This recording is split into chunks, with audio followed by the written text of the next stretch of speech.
माँ के आंसू। राधा बहन का इकलौता बेटा अमेरिका में रहता था। एक दिन राधा बहन का किराएदार कहता है, अरे माँ जी अकेली बैठी रहती हैं, बेटे के पास क्यों नहीं चली जाती? अरे कैसे चली जाऊं, नई नई शादी हुई है। अभी तो थोड़ा बहू के साथ समय बिताएगा, तभी तो दोनों के बीच समझ बढ़ेगी ना। अरे कैसी बात कर रही हैं माँ जी, समझ बढ़ाने के लिए 5 साल काफी होते हैं। 5 साल की शादी को कोई नई शादी नहीं कहता। हाँ वो तो है। आया था पिछले साल उसका फोन, पूछ रहा था कैसी हो, पर अब तो काफी साल हो गए, कोई फोन भी नहीं आता। तभी फोन की बेल बजती है। लो 100 साल की उम्र है, आ गया मेरे मयंक का फोन। अच्छा, कैसे पता कि ये फोन उसी का है? अरे कैसे पता नहीं चलेगा, माँ हूँ मैं। अरे रहने दो माँ जी, 1 साल से जिसका फोन नहीं आएगा वो अब क्या करेगा? होता भी वही है। फोन पर मयंक है। कैसी हो माँ? अरे बेटा, तेरी आवाज सुन ली, अब तो मौत भी क्यों ना आ जाए, बहुत याद आती है बेटा। माँ मैं वो ऑफिस में था। अच्छा माँ, वो रीना बोल रही थी कि तुम अकेली रहती हो इंडिया में, वो ठीक नहीं है। अब बुजुर्ग भी तो हो रही हो, अकेले पकाना खिलाना, वो चाह रही है कि अब तुम यहीं आ जाओ, हम लोग साथ रहते हैं ना। राधा बहन की आंख से पानी गिरने लगता है। वो कुछ नहीं बोल पाती। माँ हेलो, सुन रही हो ना माँ? हाँ बेटा, तेरे साथ रहूंगी, सुबह शाम तुझे देखूंगी, और क्या जीवन में है तेरे पापा के जाने के बाद। तभी बीच में बेटा माँ को रोक देता है। हाँ हाँ ठीक है माँ, तो मैं आता हूँ अगले हफ्ते तुम्हें लेने के लिए। राधा बहन को तो मानो बुढ़ापे में किसी ने पंख दे दिए हो। उड़ी जा रही थी पूरे मोहल्ले में। अरे वो मयंक आ रहा है, अब तो अमेरिका जा रही हूँ मैं, वहीं रहूंगी। अच्छा है मौसी, आपका जीवन देखकर तो मुझे भी रोना आ जाता था। कोई बात नहीं मौसी, देर से ही सही, सब अच्छा होने वाला है अब। राधा बहन दौड़ दौड़ कर सामान ला रही थी। अरे इतना सामान तो 2 साल में भी कभी नहीं खरीदा जो 2 दिन में लिए जा रही हो मौसी। अरे बेटा आ रहा है ना अमेरिका से। अच्छा अच्छा, तो पकवान बनाने की तैयारी चल रही है? हाँ बिल्कुल, उसको बेसन के लड्डू बहुत पसंद है। रात भर भूनना तलना ये सब प्रोग्राम चलता रहता है राधा बहन के घर में। और फिर वो दिन भी आ जाता है जब बेटा घर आता है। कौन?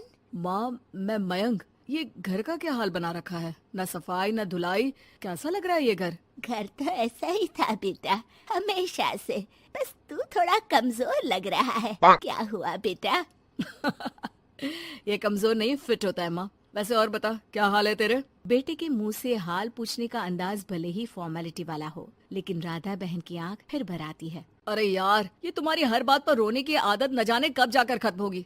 सही कहती है रीना तुम्हारे लिए। रीना बहू क्या कहती है मेरे लिए? यही के बस यही एक आदत है तुम्हारी माँ की, इमोशनल ब्लैकमेल। अरे यार, अब इसमें रोने की क्या बात है?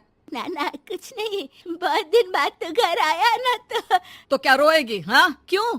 अच्छा ये ले, तेरे लिए रात भर बैठकर ये बेसन के लड्डू बनाए हैं, और ये अचार तुझे बहुत पसंद है ना? पसंद है नहीं माँ, पसंद थे। अब तो फिटनेस के लिए ये सारी फालतू चीजें मैं खाता भी नहीं हूँ। ये फालतू चीजें खाकर ही तो तू बड़ा हुआ है बेटा। अब रहने दे माँ, क्या क्या खिलाकर बड़ा किया है, मुंह मत खुलवा। कौन देशी घी में शक्कर डालकर पराठे के साथ खाता है? वो तो तुझे पसंद थे ना बेटा, तभी तो बनाती थी, नहीं बनाती थी तो रोता था तू। अरे तो रोने देती ना माँ, अब सारी समस्या उसी खाने से है शरीर में। वो तो भला हो रीना का, जो हेल्दी डाइट देकर सब मेंटेन कर रही है। राधा बहन बेटे की आने की खुशी में इतनी दीवानी थी कि उसे बेटे के बात का अंदाज और लहजा समझ में नहीं आ रहा था। अच्छा अच्छा रुक, पालक वाली दाल बना देती हूँ। रहने दे माँ, मैं होटल से ऑर्डर कर देता हूँ। इतने साल बाद होटल का खाना, माँ के खाने की याद नहीं आती थी। अरे माँ, फिर इमोशनल डायलॉग, प्लीज माँ। अच्छा सुन, बहुत कम वक्त है हम लोगों के पास, जल्दी जल्दी सारी पैकिंग कर ले। और हाँ, इस घर को बेचना होगा। कैसी बात कर रहा है? तेरे पापा और मैंने एक एक पाई जोड़कर इस मकान को बनाया था। हाँ पर तू जा रही है ना, फिर कौन मेंटेन करेगा? कैसे क्या होगा माँ, मैं तो अब इंडिया आऊंगा भी नहीं। बेटा तो सो जाता है, लेकिन माँ घर का एक एक कोना घूम घूम कर देखती है। सही बात है, क्यों मोह माया जोड़ रही हूँ मैं इस घर से? आखिर बेटे के साथ रहना ही तो होता है हर माँ बाप को। लेकिन इनकी यादें हर एक कोने में है। खैर, औने पौने दामों में घर को बेच बेटा और माँ एयरपोर्ट के लिए रवाना हो जाते हैं। माँ यहीं बैठ, मैं अभी आया। नहीं नहीं बेटा, मैं साथ रहूंगी, पहली दफा आ रही हूँ ना। अरे माँ, टिकट, बोर्डिंग, सामान, चेक इन, 10 काम है, करके आ रहा हूँ ना। ठीक है, जल्दी आ जाना, यहाँ घबराहट होती रहेगी। बेटा माँ को समझाकर चला जाता है। माँ बैठी रह जाती है लेकिन बेटा आता ही नहीं। एयरपोर्ट के लोग बताते हैं कि इस नाम का लड़का तो कब का अमेरिका की फ्लाइट लेकर उड़ चुका है। माँ किसी तरह अपने बीके हुए मकान में ही आ जाती है। मुझे कुछ दिन रहने दो, पता नहीं क्या हुआ, हो सकता है कोई मजबूरी हो बेटे की। नया मकान मालिक कहता है। अरे माँ जी, कमरा तो मैं आपको दे दूँ, पर भाड़े का क्या? पति की पेंशन भी है भैया। ठीक है, आप आराम से रहिए, लेकिन एक बात बताइए, आप किसी रिश्तेदार के घर क्यों नहीं चली जाती? अरे कैसी बात कर रहे हैं आप, मेरा बेटा कभी भी आ सकता है। अगर मैं उसे यहाँ नहीं मिली तो